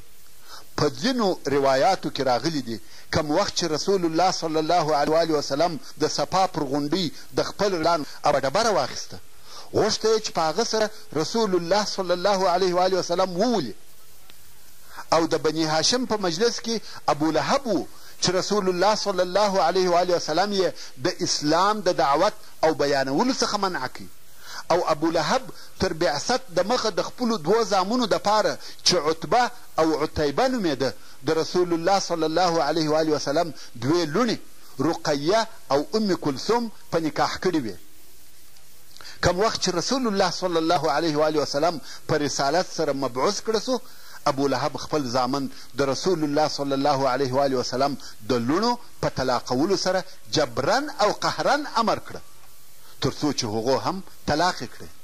او کم وخت چې د رسول الله صلی الله علیه و وسلم دوهم زوی عبدالله وفات سو، ابو لهب په ځغستا و خپلو نورو ملګرو ته ورغلی او دا زیری یې پر کاوه چې محمد صلی الله علیه و وسلم ابتر یعنی بېزویه سو. او دا مو مخکې درته وویل د حج په موسم کې چې به رسول الله صلی الله علیه و وسلم نورې قبیلې و اسلام ته دعوتولې، ابو لهب به تر شا په پسې و. خلقو ته به یې ویل د ده خبرې مه منئ، دا د دینه اوښتی او درواغجن دی. العیاذ بالله. په یوه روایت کې راغلی دي چې یوازې پر دغه خبرو یې کفایت نه کاوه، بلکې رسول الله صلی الله علیه و وسلم به په ډبرو هم ویشتی څو چې د رسول الله صلی الله علیه وسلم توبه ویني. او د ابو لهب ښځه چې ام جمیل ورته ویل کېده او نوم یې اروا بنت حرب ابن امیه و او د ابو سفیان خور وه، د رسول الله صلی الله علیه و وسلم په دشمني کې تر خپل میړه ابو لهب نه وه کمه. د شپې بې زوزان راوړه او د رسول الله صلی الله علیه و وسلم په لار او د کور په دروازه کې به ورته ایښول او د اوږدې ژوند وه. پر رسول الله علیه وسلم به تهمت او بې ځایه خبرې کولې. د فتنې و اور ته به پکه وهل. د رسول الله صلی الله علیه و وسلم پر ضد چې هر څه پر خوله ورتله هغه یې ویل. نو ځکه قرآن مجید دا د حمالة الحطب په نامه سره یاده کړې ده. کم وخت چې دې واورېده چې د دې او د دې د میړه په باره کې قرآن نازل سوی دی چې هغه د تب بدعت دی، ورسول الله صلی الله علیه وسلم ته ورغله چې هغه د کعبې شریف سره ناست و او ابو بکر صدیق رضی الله تعالی عنه هم ورسره و او د دې په لاس کې یو موټ شګې هم ورسره وې. غواړي چې په دغه شګو رسول الله صلی الله علیه و وسلم وولي. کوم وخت چې دا ورته ودرېده، الله جل جلاله د دې پر سترګو د رسول الله صلی الله علیه و وسلم لیدل منع کړه. نو دې وویل یا ابابکر ملګری دې چیرې دی؟ زه خبره سوی یم چې ده پر موږ بد ویلی دي، په والله که مې ولیدی په دغه شګو بیا پر خوله وولم. او والله زه شاعر یم. او بیا یې وویل مذمما عصینا و امره ابینا و دینه قلینا. یعنی موږ د محمد صلی الله علیه و وسلم نافرمانی کړې ده او د ده امر نه قبلوو او د ده د دین سره مو علاقې پرې کړي دي. او بیا رهي سوه. ابو بکر صدیق رضی الله تعالی عنه صلی الله علیه و وسلم څخه پوښتنه وکړه یا رسول الله ایا لیدلې؟ رسول الله صلی الله علیه و وسلم وفرمایل زه نه لیدم. الله جل جلاله دا پر ما ړنده کړه. دا د رسول الله صلی الله علیه و وسلم اکا ابو لهب چې دغه ناوړه کارونه یې کول او په عین وخت کې د رسول الله صلی الله علیه و وسلم همسایه هم و. کور یې د رسول الله صلی الله علیه و وسلم د کوره سره مشتی و. همدارنګه رسول الله صلی الله علیه و وسلم نور همسایگان هم درلوده چې رسول الله صلی الله علیه و وسلم به په خپل کور کې دننه ډیر ازاراوه او د رسول الله صلی الله علیه و وسلم همسایگان چې وده ته یې په کور کې آزار او تکلیف ورکاوه دغه کسان وه. ابو لهب، حکم ابن ابي العاص، عقبه ابن ابي معيط، عدي ابن حمراء الثقفي، ابن الاصداء الهزلي، دغه څو نفره د رسول الله صلی الله علیه و وسلم همسایگان وه. وعده او اتفاق سره کړی و چې همیشه به و محمد صلی الله علیه و وسلم ته آزار ورکوو. رسول الله صلی الله علیه و وسلم به په خپل کور کې پر لمانځه ولاړ و. د دغو همسایگانو څخه یوه د مردار شیان پر ورغورځول. رسول الله صلی الله علیه و وسلم مجبوره سو د ده په کور کې یوه لویه ډبره وه، لمونځ به یې د هغې ډبرې و شاته کاوه. او ځینو همسایگانو چې به پسه یا اوښ حلال کوي د هغه د نس چټل او خراب شیان به د رسول الله صلی الله علیه و وسلم د کور و میدانۍ ته ورغورځول او یا به د ده علیه الصلاة وسلام د کور په دروازه کې ورته کښېښول. رسول الله صلی الله علیه و آله وسلم به هغه چټلي او مرداري لرې او کلمې په یوه لرګي راپورته کړه او د خپل کور په دروازه کې به ودرېدی. فقط دونه به وویل یا بني عبد مناف دا څنګه همسایه‌توب دی؟ ایا د همسایه حق دغه دی؟ تر دغه جملې زیات یې نور څه نه ویل او بیا به هغه چټلي لرې وغورځول. او دا آزارونه همیشه ورسول الله صلی الله علیه و آله وسلم ته ورسېده. هر ورځ به دغه همسایگانو خپل انبار او کچره د رسول الله صلی الله علیه و آله وسلم د کور مخ ته غورځول او رسول الله صلی الله علیه و آله وسلم به ایسته کول. اوس نو ته فکر وکړه که یو سړی بد همسایه ولري څونه په تکلیف وي، مګر که ستا ټول همسایگان بد سي او ستا د تکلیف او آزار نیت یې هم کړی وي نو بیا به دې څه حال وي. خو زموږ پیشوا او پیغمبر محمد مصطفی صلی الله علیه و آله وسلم د خپلو همسایگانو څخه دغسې آزارونه او تکالیف لیدل او تریخ ژوند یې تېراوه. عقبه ابن معیط په خپل خباثت او شقاوت کې نور زیاتوب هم کاوه.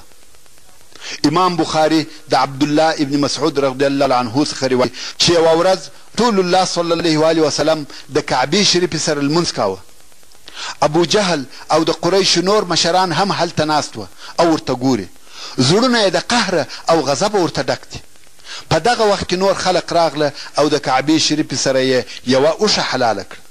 نس یې ورسرې کړي، کلمې او لړمون یې ځینې راویسته. قریش ورته ګوري نو یې په خپل مابین کې سره وویل څوک دغه کلمې اخلي او د محمد صلی الله علیه و آله وسلم د سجدې په وخت کې یې د ده پر سر ور اږدي. قریش خاندي او مسرې کوي چې یو څوک دا کوي. خو عقبه ابن معیط ملعون ویل دا کار زه کوم. قریش خاندي او عقبه ته وایي ونیسه ولاړ سه. یو د دې خوا بل د بلې خوا څو عقبه لعنت الله علیه ولاړ سو او هغه د اوښ مرداره کوم وخت الله صلی الله علیه و آله وسلم پر سجده سو د هغه پر سر یې ورکښېښول. ویني مرداري غوړزګي د رسول الله صلی الله علیه و آله وسلم پر مبارک سر پراته دي او د صلی الله علیه و آله وسلم و خپل رب ته سر پر سجده ایښی دی. عقبه ملعون بیرته د قریشو پر طرف وررهیسو او خاندي. شین د خندا کیږي. هغه نور قریش هم ورته ګوري او پر دغه خپل رذل او خبیث عمل خاندي. رسول الله صلی الله علیه و آله وسلم و خپل رب ته پر سجده دی او دغه چټل او غوړ شیان یې پر سر پراته دي او قریش خاندي. هغه څوک چې د دغه قصې روایت کوي وایي قریشو دونه وخندل چې د ډیرې خندا څخه به پر یوه او بله خوا کږېدل او یوه به پر بل ځان تکیه کاوه. د ډیرې خندا څخه ځانونه نه سوای تکیه کولی او دا خندا یې ټوله د رسول الله صلی الله علیه و آله وسلم پر دغه حالت وه او رسول الله صلی الله علیه و آله وسلم بې حرکته و خپل رب ته پر سجده سر ایښی دی او د سجدې څخه نه راپورته کیږي. څو د رسول الله صلی الله علیه و آله وسلم کوچنی لور حضرت فاطمه رضی الله عنها راغله او په ژړا یې دغه کلمې د رسول الله صلی الله علیه و آله وسلم د سره څخه ایسته کړې. فکر وکړئ دغه قسم معامله د مکې مکرمې د یوه سردار سره د صادق الامین سره کېده بې له دې څخه چې نبي پیغمبر او رسول الله صلی الله علیه و آله وسلم ورته ووایو. خو د قریشو ژوند او اخلاق د هغه چا سره چې خلق یې د یوه رب و عبادت ته او د بنو د عبادت څخه یې خلاصول اندازې ته رسېدلي وه. کوم چې رسول الله صلی الله علیه و آله وسلم د لمانځه څخه فارغه سو او د هغه مردارو کلمو وینې خیرې غوړزګي پر پراته وه نو یوه دوی ته کتل او شراوې یې ورته کولې. ویل اللهم علیک بقریش. درې واره یې دغه جمله وویل او بیا یې د دوی نومونه یادول.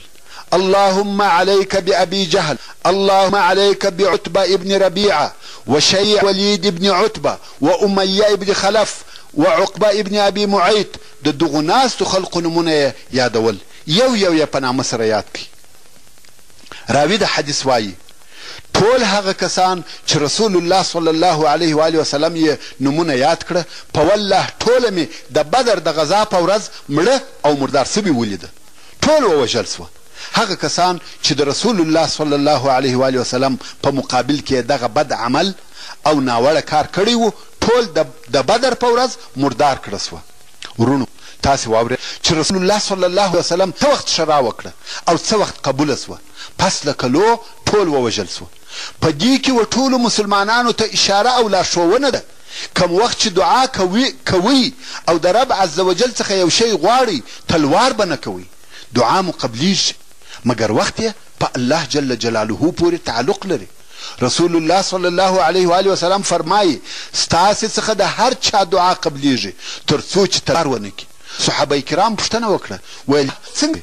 رسول الله صلی الله علیه و وسلم وفرمایل هغه داسې چې یو نفر وایي دعا مې وکړه دعا مې وکړه دعا مې وکړه او قبوله نه سوه.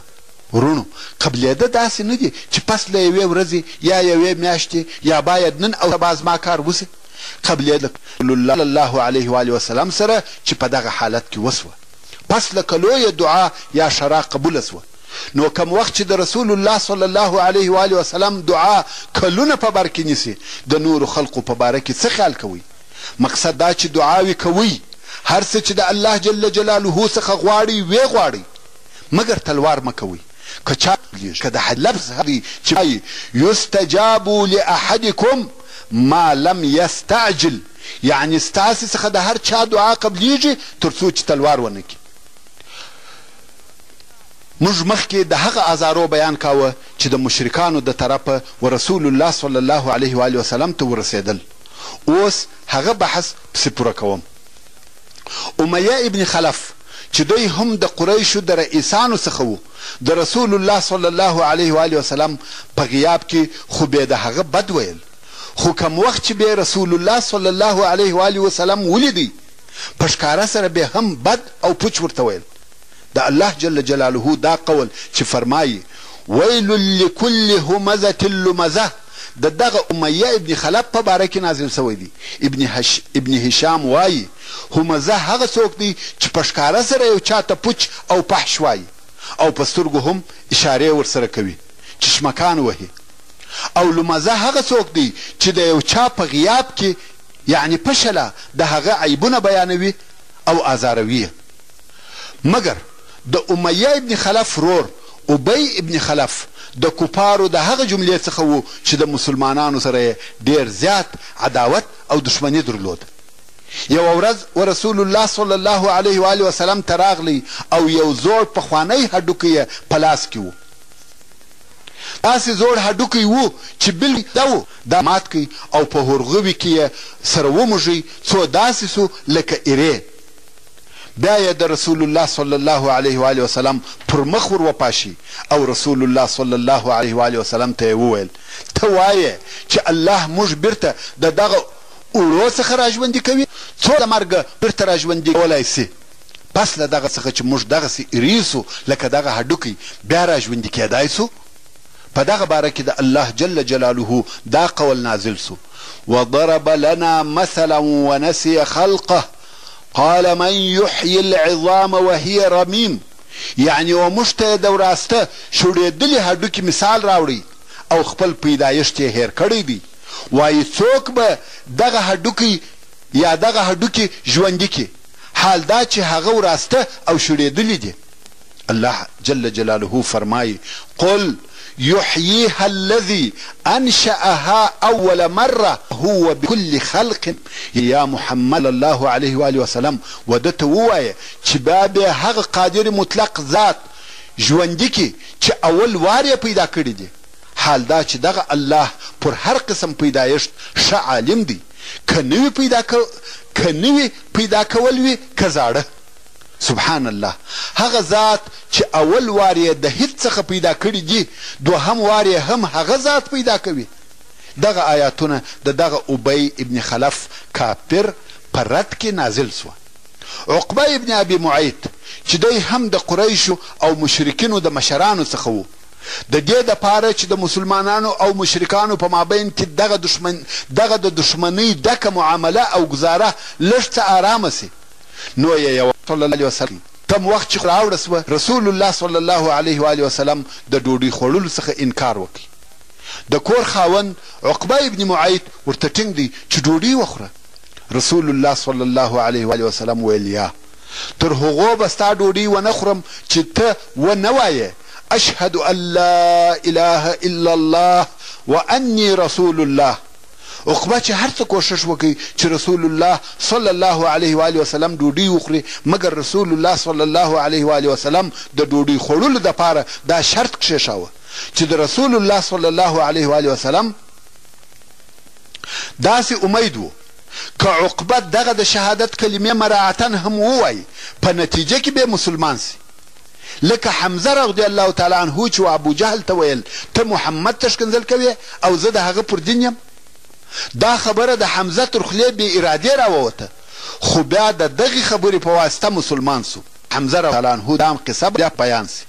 رسول الله صلی الله علیه و وسلم دا امید و که چیرې اوس عقبه د ډوډۍ خوړلو په خاطر د شهادت کلمې ووایي خو آخر شاید مسلمان سي.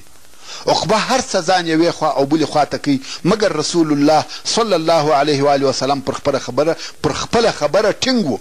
عقبه فکر وکړي چې میلمه دی، دا امکان نه لري چې ډوډۍ ونه خوري او لاړ سي، دا عیب دی.